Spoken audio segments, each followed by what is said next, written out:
Let's look at solving system of linear equations using what's called the elimination method. Now sometimes it's called also the add or subtract method, or the method that makes a variable disappear. It doesn't necessarily matter what you call it. The problem that we will face would be a problem that looks like this. Simply solve, and you'd be given two linear equations. And the steps that we're going to go through is we're going to multiply either one or both of these equations so that either the coefficients of the x's are the same or the coefficient of the y's are the same. So for example, if you notice, this is a 2, the coefficient of this y is a 2, and this is a 4. So if we multiplied this by a 2, we'd get 4 and 4, and they'd be the same. Alternatively, we could multiply it by a negative 2, and then you get negative 4 and 4, and that would work as well. So let's look at the steps. I'm just going to put this up for a second, but if you need to, just pause the video here and you can write down these steps. First, I'm going to multiply one or both equations so that the coefficients of either the x or the y are the same, or they're the same but they differ only by a sign, like one's positive and one's negative. And the second step we're going to do is we're going to add or subtract the two equations together. That's going to make a variable disappear, and then we're going to solve what's left. And here's the key. The key is you have to make sure a variable disappears. And the third step is we're going to plug in the answer from step number 2 into any equation, and we'll see what that means. This is simply another way of solving a system of linear equations. Substitution method's the other way. A lot of people like this method better. A lot of times it's easier. So let's look at these equations.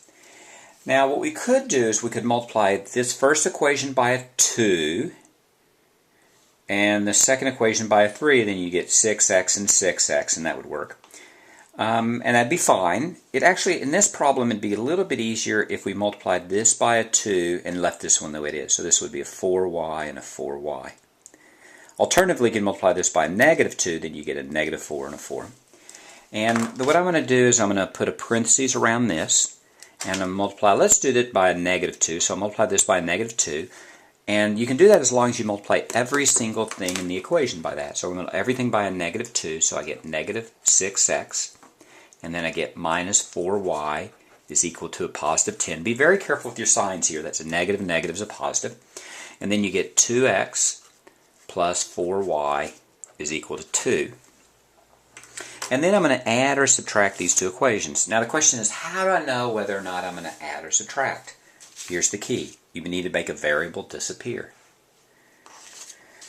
If I added these two, I get a negative 4y and a positive 4y. A negative 4y and a positive 4y is a 0, and I have no more y's. That's exactly what I want. So let's go ahead and add these. In order to remind myself that I'm going to add, I'm going to write a big plus out here. I'm going to make it 3 times bigger than normal, so I remember that I'm adding everything here. An alternative is you could put this in brown parentheses.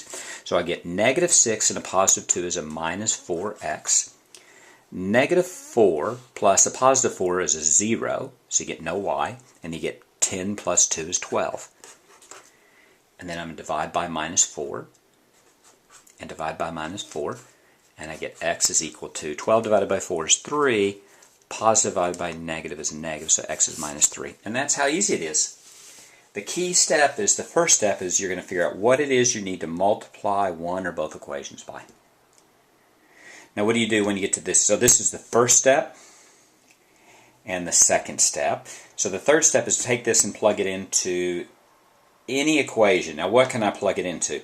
I can plug it into this equation, this equation, this equation. It doesn't necessarily matter.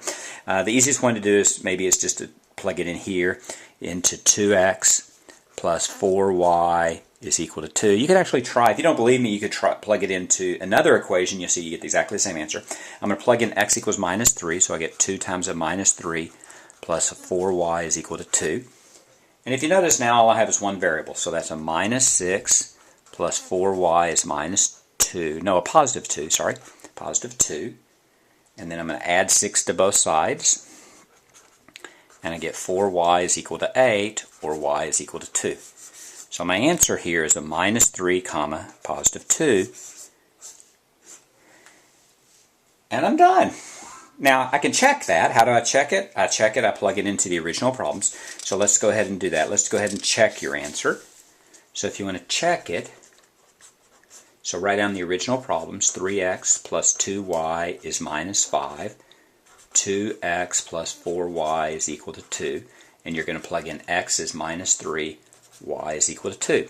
Now we're not solving anything here. We're just plugging in x and y and seeing if this will be a true statement and this will be a true statement. So you get 3 times a minus 3 plus a 2 times a 2 is minus 5. That's minus 9 plus 4 is minus 5. Minus 9 plus 4 is minus 5 equals minus 5, and that's right. So it checks out. You're not done because you have to check both equations. So now I have to plug in 2x plus 4y is 2. So you plug in a minus 3. 2 times a minus 3 plus 4 times 2 is equal to 2. And you get minus 6 plus 8 is equal to 2. Minus 6 plus 8, minus 6, that's going to be a 2 is equal to 2. Yes, that works as well. So that's work. That's what are the steps again? Here are the steps if you need to write them down. And you're done. That's solving by the elimination method. Now this is an easier problem.